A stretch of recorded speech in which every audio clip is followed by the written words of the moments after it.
Hare Krishna.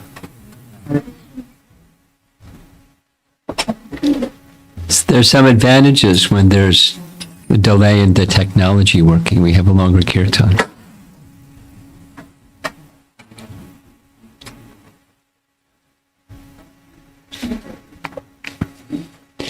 Bhaktisiddhanta Saraswati Thakur gave a very nice teaching. His nice teaching, one of his many nice teachings, is that the stress during his time in Bengal for the kirtan culture that had grown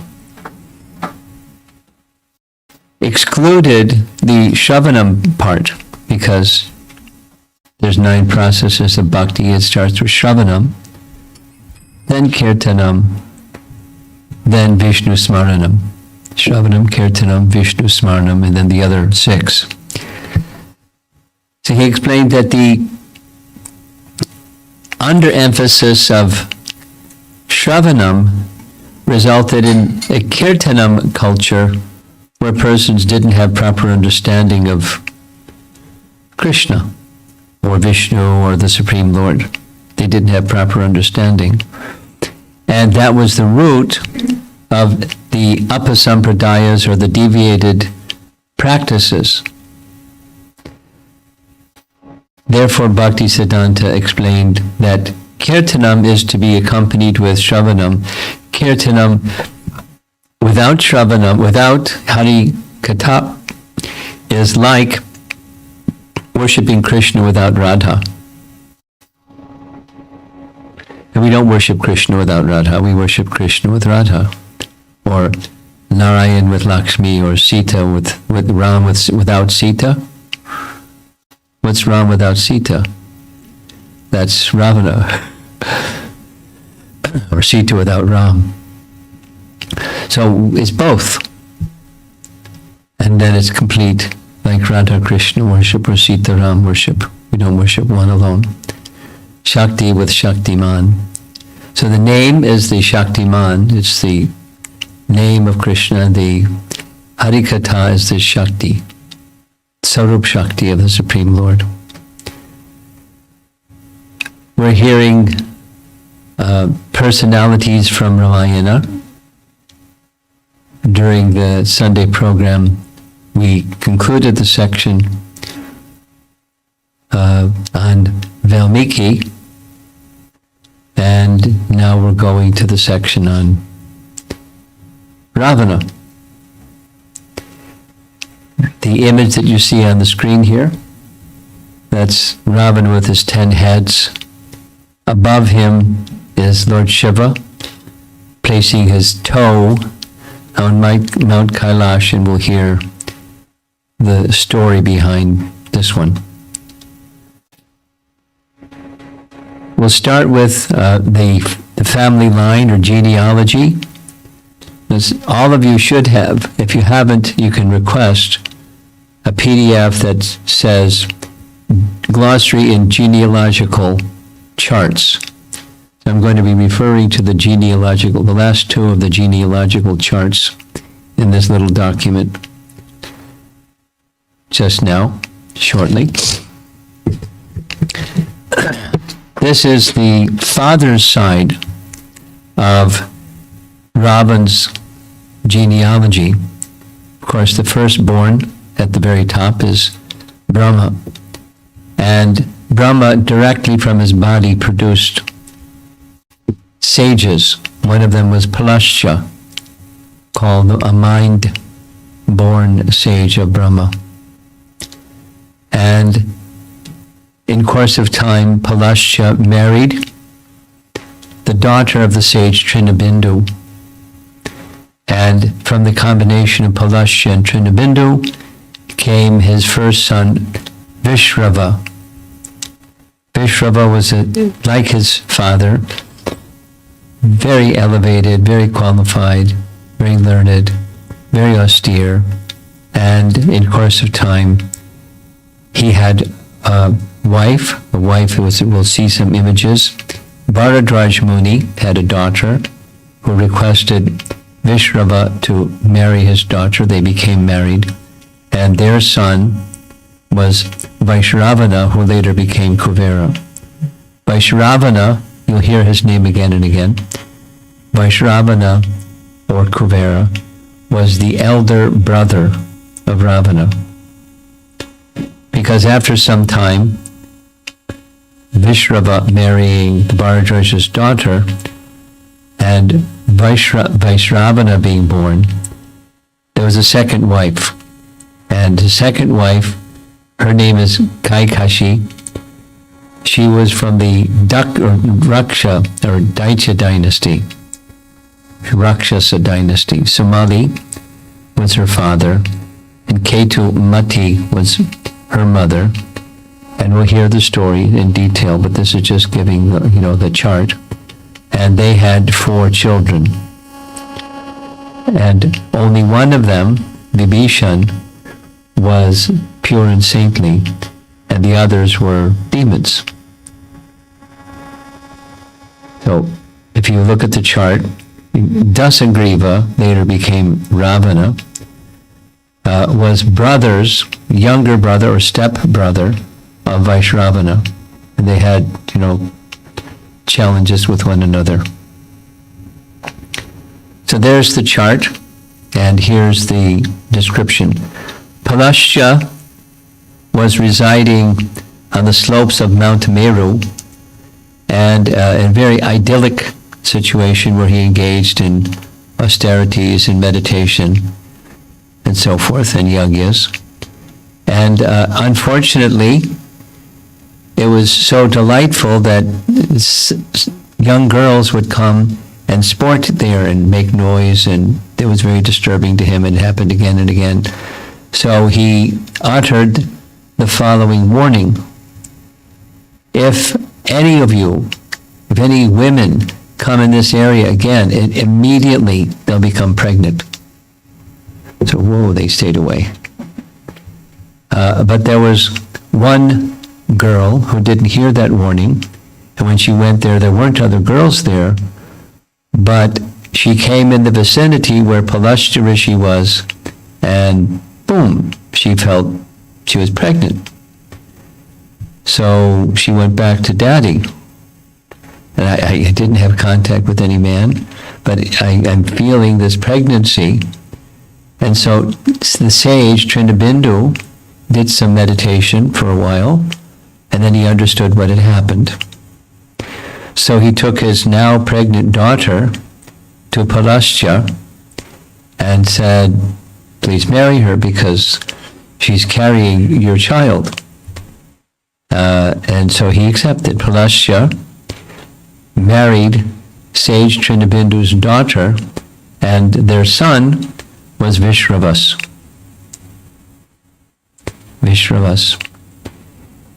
Here's now Vaishravas becomes married, and the pictures here show what happened. In the lower right is Bharadraj Muni, and Bharadraj Muni is having a conversation with his daughter. She accepts the idea, the recommendation of her father, that she, Bharadraj Muni's daughter, should marry Vaishravas. So that's shown in the center and towards the top. And the recommendation is being made to Vaishravas that he accept Bharadraj Muni's daughter in marriage. And in the upper left, there's some devas, including the sun god, showering flowers upon this couple. Vaishravas, his wife, and their new son, Vaishravana. So Vaishravana took after the quality and character, and that he learned extensively from his learned father, Vaishravas. He learned the Vedas and learned everything. He studied and he was engaged in yagyas.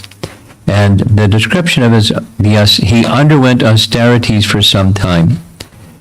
like his father had done, and seems to be what people did at that time. Pretty severe austerities. He maintained his body first with only water. Gradually, he reduced his intake to only air. And finally, he even stopped breathing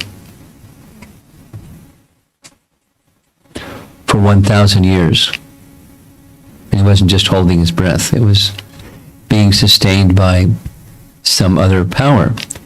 And Lord Brahma became very pleased with his austerities. That's shown over here. Brahma is seen flying on his swan carrier, that's the upper left, to visit Vaishravana. And that's down just below that. There's Vaishravana on the far left doing his austerities. Brahma comes to see him and wants to grant him a boon. And the boon that Vaishravana requests is he wants to become a Lokapala. Now that's a material position. He's not asking to go back to Godhead. He's asking for something material. What Lokapala means, protector of the directions. Palana is protection. Loka means planet, so there are 4 Lokapalas.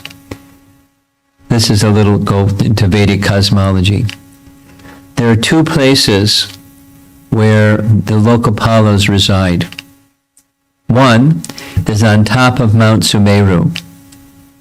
Lord Brahma's abode, he has like a summer home, you could say, on top of Mount Sumeru. And then the Lokapalas are there on the north, south, east, and west directions. And the cardinal directions, the sub-directions as well. There's Brahma's in the middle, and then there's 8 more. So he wanted the post of being a Lokapala. There's another region where the Lokapalas reside in Vedic cosmology, and they reside in the 4 directions of Manasotra Mountain. What's Manasotra Mountain? Manasotra Mountain is the mountain on top of the outer ring, because Bhumandala is a series of islands surrounded by circular oceans, surrounded by circular islands, surrounded by circular oceans, and so forth. And it's the 7th, it's the outermost of those islands, Palakshadweep. And on top of Palakshadweep is a circular mountain range called Manasotra Mountain. And it's on top of Manasotra Mountain that the Lokapalas reside.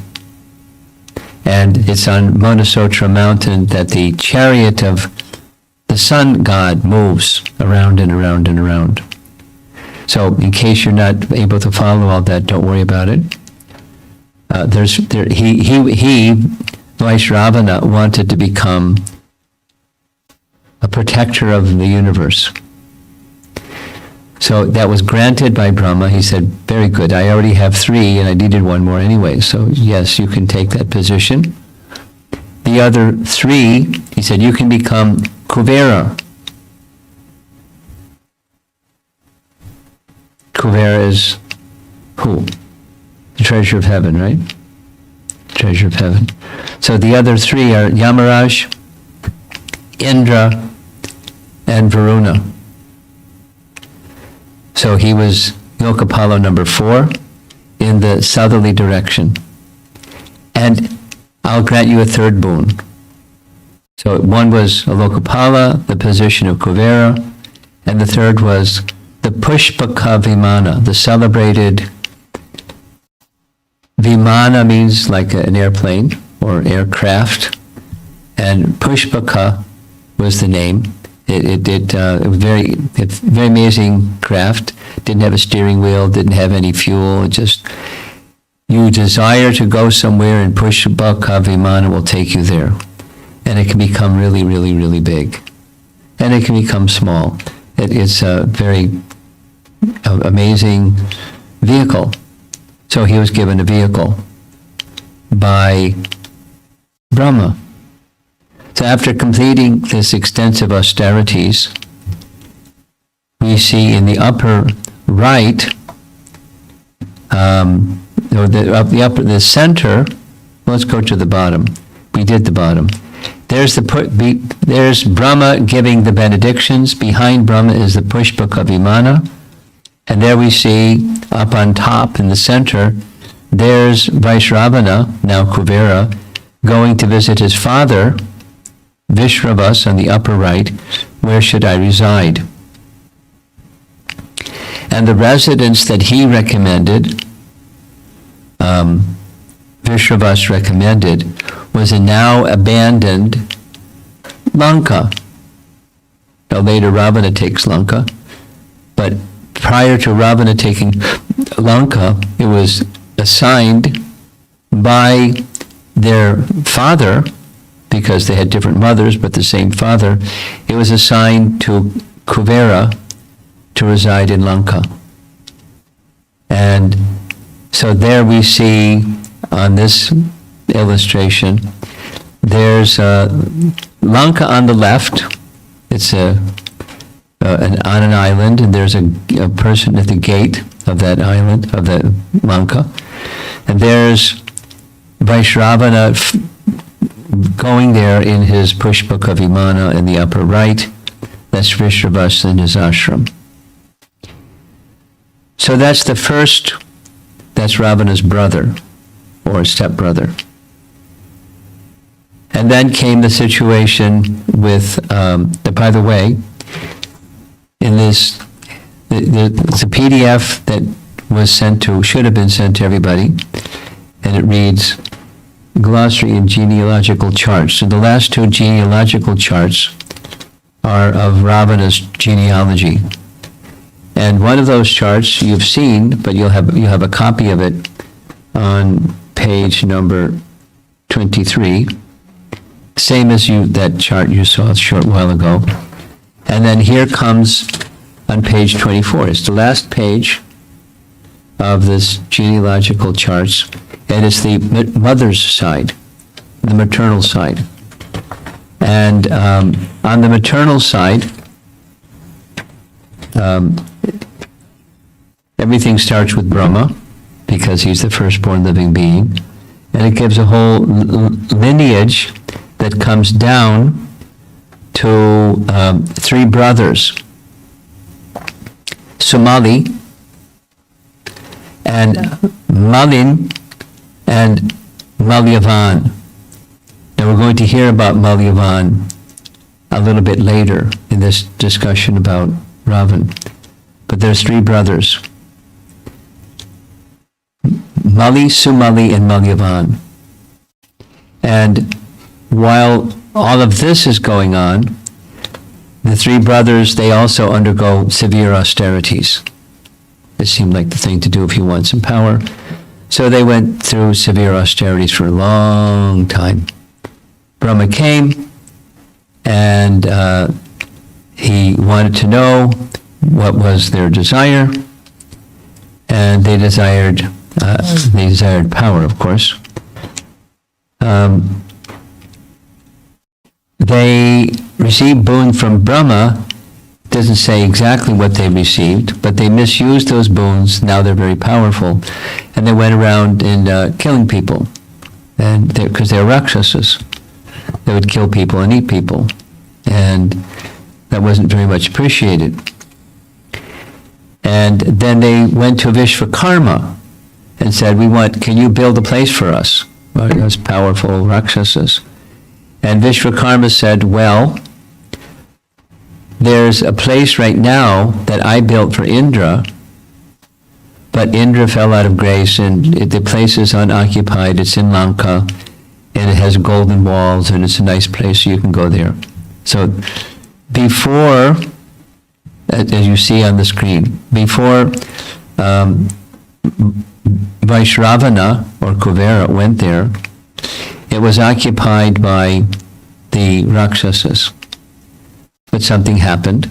There was a big battle between the Rakshasas and the demigods.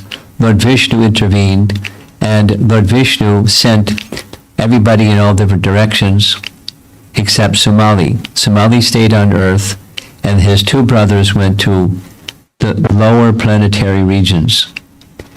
So Vedic cosmology becomes important to at least get some kind of an idea.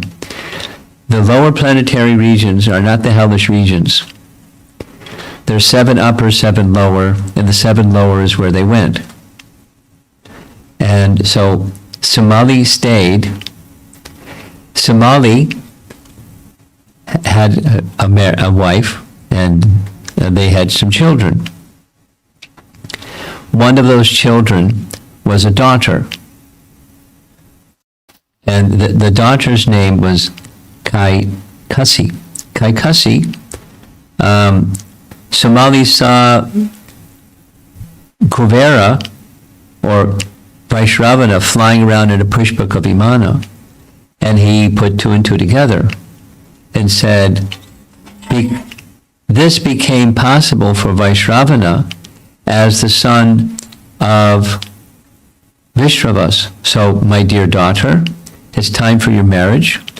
Go to the ashram of Vaishravas and request him to accept you as his wife.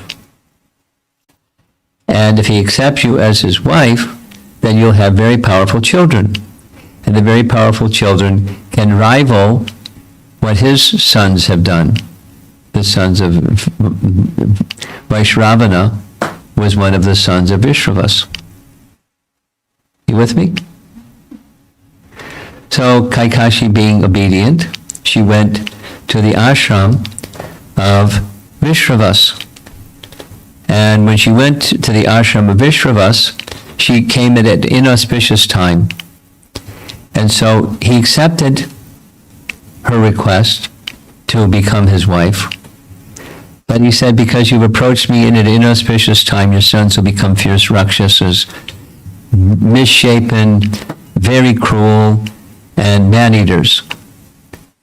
But here's one, she said, no, I don't want children like that. And he said, well, a concession, your youngest son will be famous as a pious man. So the next person we're going to be, personality from Ramayana that we're going to speak about, 2 more, is Vibhishan. So the 3 elders, Vibhishan's elders, the firstborn was Ravana, the next born was Kumbhakarna, and the next born was Shurpanaka. And Vaishravana, Vibhishan was the last. So here's a painting. At the top is where Kaikashi is coming to visit the ashram of Vaishravas, and he's in the midst of a fire yagya. As you can see, there's a fire yagya going on. And he was disturbed that she came at this improper time. She spoke very pleasantly, and he responded very pleasantly, but he said, this misfortune is going to come to you because of the inappropriate time that you came. And the bottom picture is the little baby sitting on Kaikashi's lap. That's Vibhishan. I'll go like this. This is the young one. This is Vibhishan on her lap. Here's Ravana, here's Kumbhakarna, and here's Shurpanaka. And there's the sage. Same sage is up here. And there's his good wife, Kaikashi. Now, it's interesting. Some of you, is anybody here that doesn't know about Ramayana and needs like a 101 introduction to Ramayana? We're okay. So, I was under the wrong impression that Kara and Dushan were also brothers. Kara and Dushan are not brothers. Kara and Dushan are cousins because Kaikashi had a sister. They're both the sisters, and all the other brothers, the other brothers are also mentioned again and again and again as being chief generals in Ravana's horde in Lanka. But they're uncles of Ravana. And his mother, Kaikashi, had a sister. And the sister's name was Kumbinasi. Kumbinasi was married, and she had 2 sons, Kar and Dushan. So Kar and Dushan were part of his army, but they were cousins, they weren't brothers.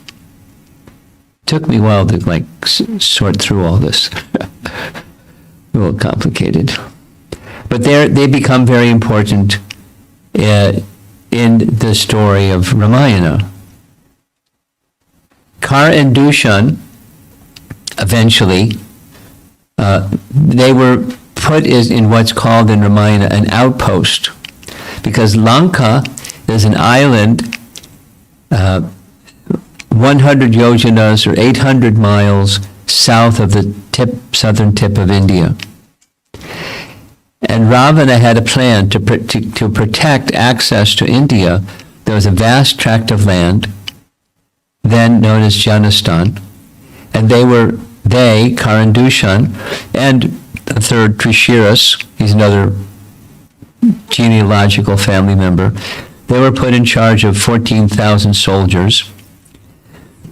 And at some point in time, they were all annihilated. All 14,000 plus Kar and Dushan were annihilated by Ram, single-handedly.